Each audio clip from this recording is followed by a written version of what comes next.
आणि यानंतर एक मोठी बातमी पाहूयात।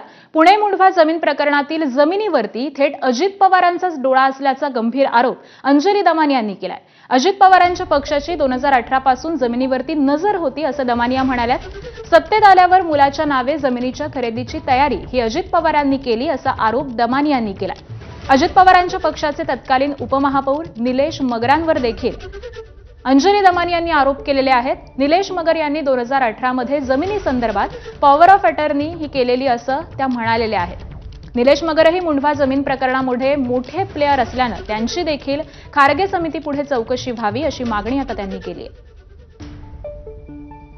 अजित पवार यांचाच डोळा या जमिनीवर अगदी 2018 पासून होता आणि हे जे डॉक्युमेंट आहे ते निलेश मगर जे पुण्याचे उपमहापौर होते त्यांनीच या जमिनीचा व्यवहार म्हणजे पॉवर ऑफ अटॉर्नी ही 2018 साली घेतली होती।